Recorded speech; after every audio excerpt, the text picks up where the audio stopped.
Hello दोस्तों, जय हिंद। मैं कृष्ण मुरारी आपका मुरारी नॉलेज जोन में स्वागत करता हूं। आप लोगों को मैं ये आज बता दूं कि ये मेरे चैनल का फर्स्ट वीडियो है और इस वीडियो में मैं आपको ये बताऊंगा कि इस चैनल को बनाने के पीछे मेरा प्रमुख उद्देश्य क्या है। दोस्तों, जैसा कि आप जान ही रहे हैं कि आज के डिजिटल युग में हमारे और आपके पास न्यूज़ के विभिन्न स्रोत सोशल मीडिया के रूप में जैसे कि फेसबुक, ट्विटर, इंस्टाग्राम, बहुत सारे सोशल प्लेटफॉर्म उपलब्ध हैं जहां से हमें देश दुनिया के बारे में विभिन्न तरह के न्यूज़ जो समाचार हैं वो हमें प्राप्त होते हैं।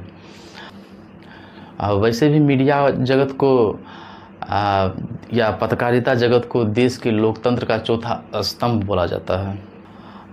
राजनीतिक, आध्यात्मिक से लेकर के विभिन्न क्षेत्रों के बहुत सारे न्यूज़ हमारे और आपके पास आते हैं। लेकिन आपने कभी दोस्तों ये गौर किया होगा कि इन न्यूज़ में कितनी पारदर्शिता चाहे निष्पक्षता होती है, इसका कोई आइडिया हमारे चाहे आपके पास होता नहीं है। एक वक्त हुआ करता था दोस्तों कि प्रेस को एक अलग नज़रिए से देखा जाता था हमारे देश की जनता के द्वारा। उनको भरोसा था, प्रेस पर बहुत ज़्यादा भरोसा था। लोग आंख मूंद करके भरोसा करते थे। भारत के जो आज़ादी का जो आंदोलन हुआ, स्वतंत्रता आंदोलन, उसमें भी प्रेस का एक प्रमुख योगदान था, बल्कि यूँ कहिए कि बहुत भारी योगदान था। लेकिन आज की स्थिति बिल्कुल इसके विपरीत हो चुकी है। कारण ये है कि कुछ न्यूज़ चैनल अपने जो छुपे एजेंडे, चाहे वो जो भी हो, राजनीतिक पार्टी से प्रेरित हो। क्योंकि मैं अपने इस चैनल में एक बात आप लोगों को ये बता देना चाहता हूँ कि मैं मूल सिद्धांत अपने चैनल का यही रखा हूँ कि निष्पक्षता, चाहे कुछ भी हो जाए, किसी के पक्ष में मैं ना कुछ बोलूँगा और गलत चीज़ों का समर्थन तो बिल्कुल ही नहीं करूँगा। मुझे टीआरपी की कोई आवश्यकता नहीं है, बस मुझे अपने दर्शकों का प्यार चाहिए, इतना ही मेरे लिए काफ़ी है।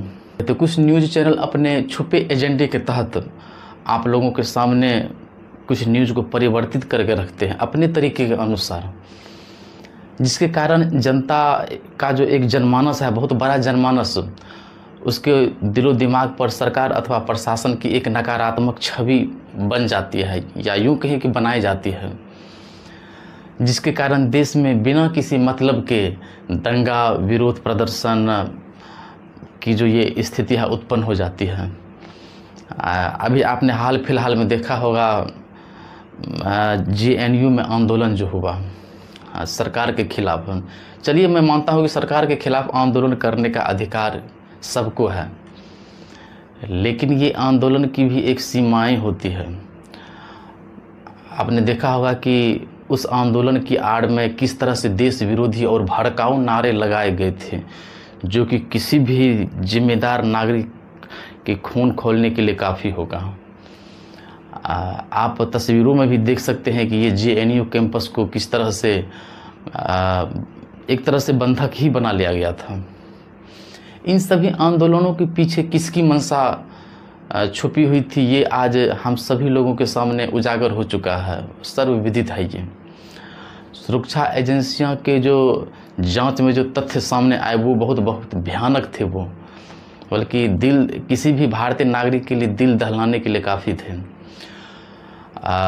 जांच में ये बात सामने आए कि भारत का जो नॉर्थ ईस्ट इलाका है, जो आप तस्वीरों में देख सकते हैं, इसे चिकन नेक बोला जाता है और यह एक कॉरिडोर ही आप इसे मान सकते हैं, जो कि भारत को नॉर्थ ईस्ट राज्यों से जोड़ती है।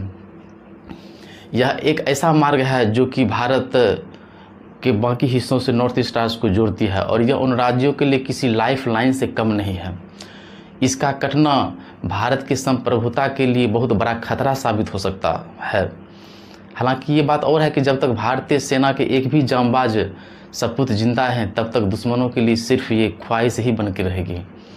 हमारी सेना के जो ये तीनों अंग हैं, जल सेना, थल सेना, वायु सेना, ये तीनों सेनाएं भारत की अखंडता की सुरक्षा के लिए अपने प्राणों की आहुति देने से और देश विरोधियों की जान लेने से भी पीछे नहीं हटती है। देखिए, हमें सुधार आंदोलनों से कोई प्रॉब्लम नहीं है, कोई भी समस्या नहीं है, बट इस आंदोलन के पीछे देश की सुरक्षा से समझौता नहीं होना चाहिए, क्योंकि इससे देश की अखंडता और सुरक्षा को ताक पे रखकर माहौल को ख़राब करने की छूट नहीं दी जा सकती है, क्योंकि देश की अखंडता सर्वोपरि है, उससे कोई समझौता नहीं होगा। वैसे तो देखा जाए तो हमारे जो देश की सीमाएं हैं, चाहे वो पाकिस्तान कहिए, चाइना कहिए, जो भी हमारे सीमाएं हैं, बांग्लादेश कहिए, म्यांमार कहिए, जो भी हमारे सीमावर्ती देश हैं, इलाका है, वो भारतीय जवानों के बदौलत सुरक्षित है। किंतु कुछ अराजक तत्व हमारे देश में उत्पात मचा के उसे अंदर से ही खोखला कर रहे हैं। देश को समय समय पर आए दिन किसी न किसी रूप में आग में झोंकने की कोशिश पैदा की जाती है। इसकी शांति को भंग करना चाहते हैं और बिना किसी मतलब के छोटे से मुद्दे को भी विस्तार करके दंगे फसाद की स्थिति उत्पन्न कर देते हैं। अब इस प्रदर्शन के पीछे बहुत सारे राजनीतिक पार्टियां, देशद्रोही संगठन, इन्हीं लोगों के द्वारा प्रायोजित किया जाता है, जिसे कि हमारे देश की भोली भाली जनता समझ नहीं पाती है और बिना किसी कारण के, बिना किसी वाजिब कारण के, उचित कारण के वो पुलिस प्रशासन से भिड़ जाती है और सरकार को भी जनता पर इसके परिणाम स्वरूप कठोर कार्रवाई करनी पड़ती है। फलस्वरूप बहुत सारी मात्रा में आम जनता हताहत होती है।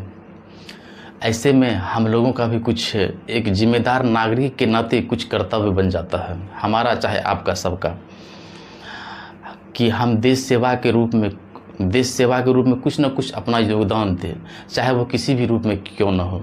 बस इसी कड़ी में मैंने सोचा कि क्यों ना एक खुद का चैनल बनाया जाए, जिसमें समाचारों और विभिन्न जो समसामयिक घटनाएं होती है उनका आंतरिक विश्लेषण किया जाए और उसे आप लोगों के सामने मूल रूप में ज्यों का त्यों रखा जाए, उसमें कोई छेड़छाड़ ना की जाए, बस उस मुद्दे पे सिर्फ एक विशुद्ध चर्चा किया जाए। आप लोगों के सामने मैं इस चैनल के माध्यम से प्रतिदिन कुछ नई घटनाओं को उसके विश्लेषण के साथ लेके आऊँगा और आप लोगों के सामने रखूँगा और उस घटना के बहुत छोटे से छोटे पॉइंट में भी डीपली एनालिसिस करके आप लोगों को समझाने की कोशिश करूँगा। आप लोगों में से अगर किन्हीं को कुछ सुझाव देना हो तो वो हमारे कमेंट बॉक्स में कमेंट करके बता सकते हैं। आप सभी का सुझाव सादर आमंत्रित है। और अंत में आप सभी लोगों से एक छोटा सा रिक्वेस्ट है कि हमारे चैनल को सब्सक्राइब करें और वीडियो को लाइक और शेयर ज़रूर करें और साथ ही बेल आइकन को भी दबा दें ताकि आने वाले नेक्स्ट वीडियो का नोटिफिकेशन सबसे पहले आप तक पहुंचे। तो दोस्तों, मिलते हैं हम नेक्स्ट वीडियो में किसी अहम टॉपिक पे उसके एनालिसिस के साथ। तब तक के लिए जय हिंद।